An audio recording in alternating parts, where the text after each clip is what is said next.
Welcome to Indara Gaming, where we beat the games. Today we're going to be talking about the RPG game Live Alive, the remake for the Nintendo Switch. We're going to be ranking each chapter from worst to best, discussing them a little bit, talking about the positive parts and the negative parts of each chapter. These rankings are just based solely on my opinion. It's all subjective. If you don't agree, feel free to leave a comment and explain why you think I'm wrong. If you enjoy the video, follow our channel, and also check out Indara_gaming on Twitch. Alright, so let's get right into this.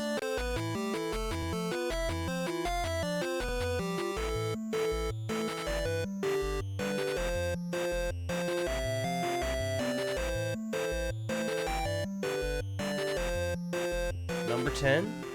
Twilight of Edo Japan.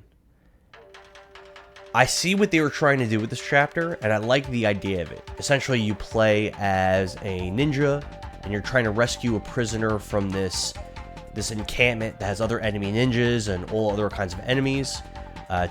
There's a little bit of a Metal Gear Solid type of theme here, where you have, I know it's an RPG, but you have some stealth capabilities. You're able to hide yourself.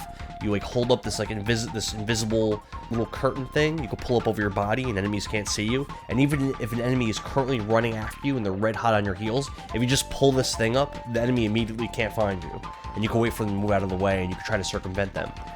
This game keeps track, or this chapter rather, it keeps track of your kills when it comes to human kills. There's different endings and different outcomes depending on how many kills you have. You could try to go for a 100 kill playthrough, which is I believe that's killing every single human that is there in this chapter. Or you can also go for a 0 kill playthrough, and you get rewarded with a special weapon. That's it. Poison against poison. He poisoned himself. So I have a request. Ah, here we go. You've proven yourself a man of honor and mercy. I've killed no one. That's often better to stay your hand than to fight, for a blade unsheathed must draw blood. Thus is the cycle of violence and vengeance renewed. But not this day, for you did not kill without cause. Therefore I bid you, take this sword. I can think of none more worthy to wield such a weapon. It's supposed to be really powerful, but I think that's the end of the chapter. It's a Mutsu no Kami. Yeah, it's your reward for not killing anyone. That doesn't really seem to matter that much, actually, in the end. Essentially, when you complete each chapter, everything that you have, your levels, your items, everything, they get carried over into the final chapter of the game, where you get to form one strong party of the protagonists from the previous chapters. But this sword that you get for having a 0 kill, from what I saw, was worse than the ultimate weapon that you get in the final chapter for Orochimaru, the main character. So I don't think it was really all that important to have. But you have the option to kill some people, but you don't have to go for an absolute bloodbath, and there's a little bit differences if you go that route as well. There's a cool secret boss that I was never able to defeat. It's this giant fish, I had some fun trying to kill him. I could have tried to go back, because you end up getting more party members towards the end of the chapter. So once I had the additional party members, I could have tried to go back and fight the boss, but it's not something I tried to do.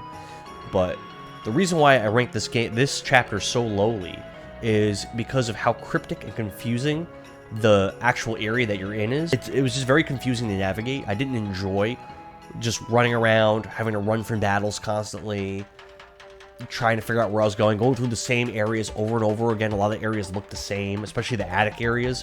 I was getting confused whether or not I had been in the area or not. And then there's this really cryptic part where you have to put coins in the slot in the wall, which I did, and you get a result for doing it, but you have to do it a certain number of times to be able to progress through one part. And it was just I had to actually use a guide. It was my first time using a guide in this game. I was trying to do a guideless run, and once I did that, I was like, well, I had to use a guide to get through this, so whatever. But yeah, I rank this as, I believe that this is the worst chapter, Twilight of Edo Japan. Number 9, I picked Orsted's final chapter. So when you get to the final chapter of this game, you're allowed to pick one character as your main and starting protagonist for that final chapter. You get to choose between all the previous protagonists. Orochimaru from Twilight of Edo Japan, Sundown Kid from the Wild West, the Imperial China. There's three different protagonists that you could have ended up picking, but whichever one of those protagonists that you picked, you could pick that character. Cube from the distant future, Akira from the near future, Masaru from the present day chapter. There's Pogo from the Prehistory chapter, and that's who I chose. And then, of course, there is Orsted from the Middle Ages chapter. If you choose any of the characters, the final chapter is pretty much the same, except for if you choose Orsted. Orsted has his own final chapter that's personalized to him, which I thought was a really cool idea. But it was a very short chapter and very rushed. I'd say it's the shortest chapter in the game. I'd say even shorter probably than Masaru's chapter, which is known to be short. And it just, I love the idea of it, that just, it was just almost like a bonus extra that the game gave to you. Like, they didn't need to include this in the game for it to have been a complete game. It was almost just like a bonus thing that the developers gave, which is fine and it's nice, but it wasn't fleshed out, and I can't rate it higher than I did, just because there's just so little to it. And if it wasn't for how confusing and frustrating Twilight of Edo Japan was, this would be my number 10 spot. For number 8, I chose Distant Future. What do you mean the behemoth is loose? Damn it! Oh, shit.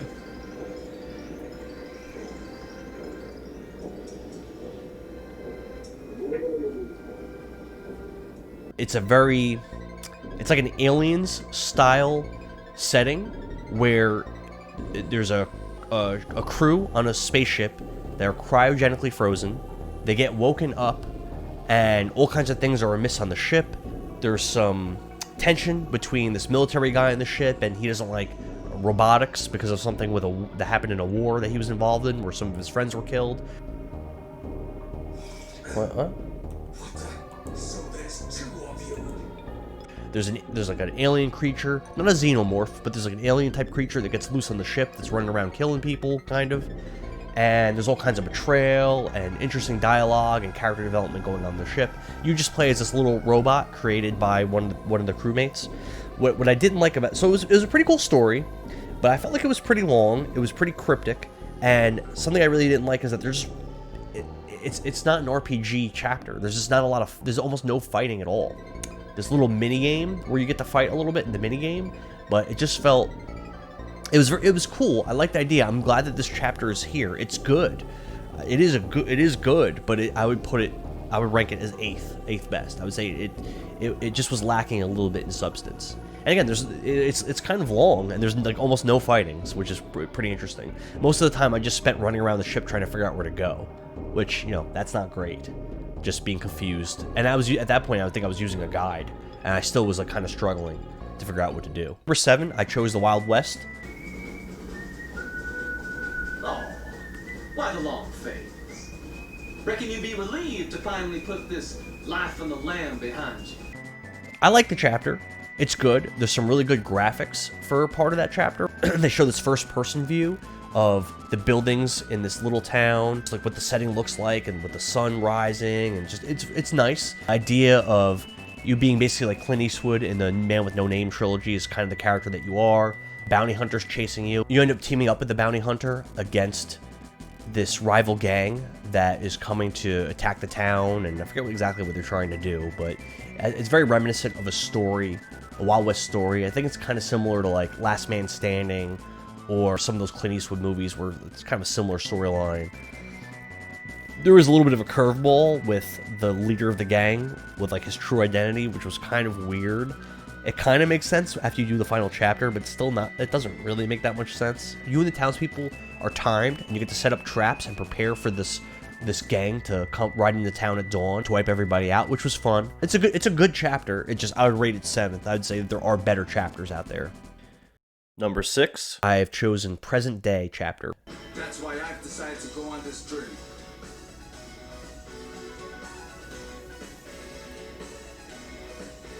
To put my skills to the test. Dig this. So different from the other chapters. To challenge the world's masters and make their techniques my own. Where you're playing as Masaru, who wants to be the best fighter in the world. The story is very like Street Fighter-esque, and I really like the story and just like a lot of the polish in this chapter. It's very fun. It gets you really pumped up. You have this cool montage of Masaru working out in the beginning of the chapter, which is really cool and gets you pumped. Some of the fights, especially early on, are interesting, and you actually have to be tactical in order to beat some of these fights. But you have the ability as Masaru to learn the abilities that people are using against you. So you learn some really powerful abilities as the fights go on. One fighter, the Hawaiian fighter I battled, he learns this one ability. I forget what it's called, but it's kind of like a ranged attack. That's pretty OP because most of your opponents don't really have much in the way of ranged attacks. So if you just keep this distance and you keep using this ability on them, and it actually has knockback also, you can just kind of keep away from most enemies and just win pretty safely throughout the chapter. The final opponent in the chapter, Odio Bright, he just shows up and he tells you that he killed all the other fighters and that you're weak because you're letting people survive that can go on to challenge you. And it was just kind of like out of nowhere, and I feel like it really wasn't, because of the nature of this game with them having to go through all these different chapters, they really didn't build on or develop this character or this part of the story that well, and I feel like that's something they could have done a lot better. Number 5, I've chosen the Near Future chapter. That thing's no god of mine, and I'm not melding with these freaks or anyone else. The setting of the Near Future is awesome. It's a little bit futuristic. There's some cool stuff going on with this cult and this laboratory and this gang, and the main character Kira is a mind reader and he can control robots, and there's a crazy scientist that's coming up with all these crazy inventions. You can upgrade one of your party members not through leveling up, but through these items that is a robot. You get to like upgrade him with these items. It's very, very cool. I could have spent I've said this multiple times on the stream, I could do an entire game in that setting with those characters and it would be awesome. However, I only rated it number 5 because it was rushed. You know, the beginning is really cool, you get really into it, and then when you get towards the end of the chapter, they kind of rush everything together, and there's these 3 antagonists that they really never developed, or like, you really never spoke to much.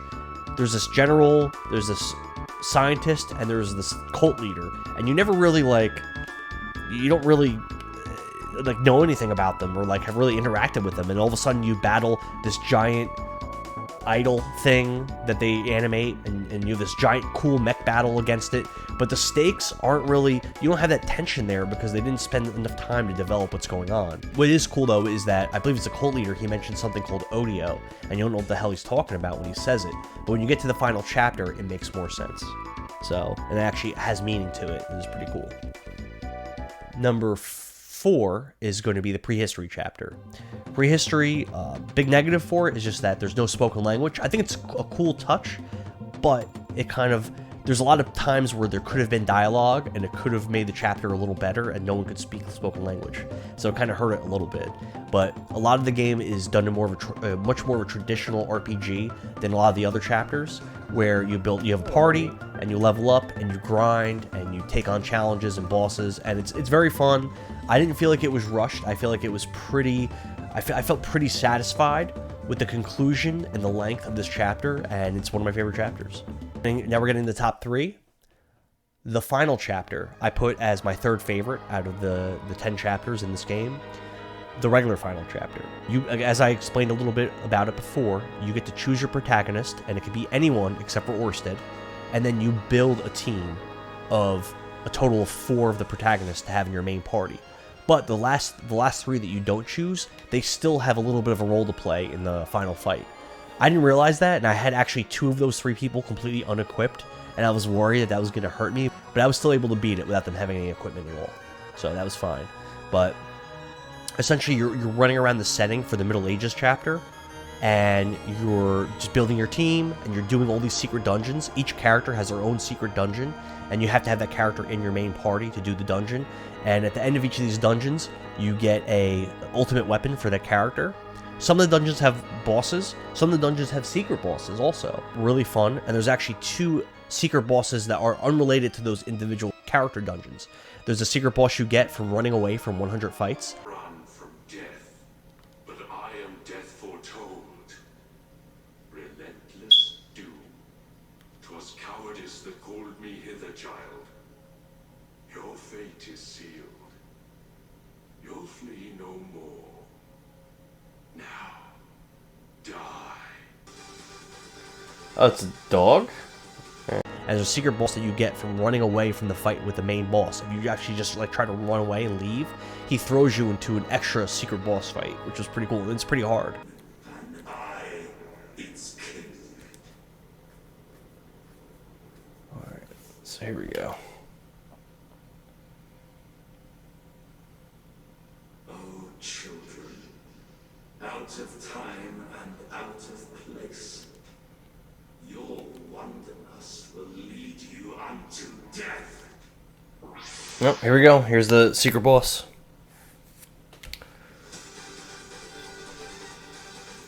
This chapter had a really satisfying conclusion. Maybe it makes you like really pumped up. This chapter gives you the real ending with the real credit roll, where it shows you action from all the different characters throughout all the different time periods. Is really cool. You also have an opportunity to have a few different endings. I think there's 3 different endings in this final chapter. There's an ending where when you fight the final boss, you have an option to just kill him, and it gives you, which instead of sparing him, which is not the true ending. You have an option where I believe if you lose to him, there's like an Armageddon type ending, which I never actually went out and sought. And then if you spare him, then you get thrown into this extra boss fight where you kind of save his soul, but he still dies anyway, and that gives you the true ending. But it was a really cool chapter. I really enjoyed it, and that's why it's my number 3. Number 2, I have the Middle Ages chapter. A magnificent duel. I salute you. Come, Aletheia. Have you naught to say? Your name and deeds are known to me, sir. Having witnessed your prowess firsthand, I am grateful for most thrilling spectacle. Reason why I give this the nod over the final chapter is because all the settings that we're in, all the areas we go to, in this really cool map actually, they were all already something that we saw in the Middle Ages chapter. The entire final chapter is in the Middle Ages chapter setting. And in the Middle Ages chapter, these places are all new to you. In the final chapter, you're revisiting all these places. In the Middle Ages, it has, again, it's a very traditional RPG where you have a party that you build up, you go around, level up, you learn about the world, there's plot twists, and at the end of the chapter, you get thrown this really dark plot twist that I did not expect at all, but it was really, really cool, really awesome. I really enjoyed this chapter. There's a little bit of negativity though, because I did feel like some of the aspects of this chapter weren't really thought out that well. Some of the story points didn't make sense to me. I could have looked it up online, but I didn't. The one character in your party, Hash, when you face off against the false Lord of Dark and defeat him, Hash becomes sick and starts spitting up blood and dies. I didn't really understand what happened there. I don't know if maybe I wasn't paying attention, but like I didn't really understand what exactly happened when it died. Good Hash, your face. It speaks of sickness, grave. I don't understand. I don't understand what happened. Oh, that's bad. And some of the character motivations at the end, which are really important for the story of the whole game, didn't really make sense to me. I wasn't really understanding some of the motivations with Princess Aletheia and Strybau, and some things just didn't make sense. And finally, number 1, my favorite chapter in this game was Imperial China. I'll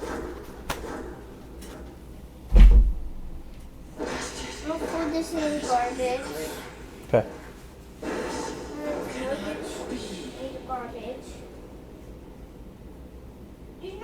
Oh, is that glass? No, it's a good giant gong. The Imperial China chapter was awesome. You play as Earthen Master Shifu, who is an old man and a kung fu master, and he lives on top of a mountain. And he decides, listen, I'm in the twilight of my years. I would like to pass on all my knowledge and everything I've learned to a disciple. So he descends from his mountain and he seeks out disciples. He finds 3 potential disciples, 3 potential proteges, and he begins to train them all. You get to choose which one you want to focus on the most. When the Shifu goes off on his own into town to handle some gang members that are causing trouble, his little house gets attacked, and the 2 disciples that you didn't spend a lot of time training, they get murdered by the gang in the house, and the one that you did train a lot like kind of hides and survives. Shifu returns, and you, as the Shifu, and this new trainee, I chose Yuin as my disciple. you basically go on a quest for revenge to take out that rival kung fu school, that gang that caused all these problems in the villages. And it was just, it was such great voice acting. The story was like really interesting. I was at the edge of my seat. I couldn't stop playing this game, this chapter. I'm pretty sure I did this entire chapter on one playthrough, which if you watch my stream, you'll see that that's pretty unusual for me in this game. I was really taking my time going through the game, and I really wasn't like glued to my TV playing this game for like really long sessions. But for this chapter, I flew through it. I couldn't put it down. The Imperial China chapter is my #1 favorite chapter by far. And that's my conclusion. That's my top 10 for the separate chapters in Live Alive for Nintendo Switch.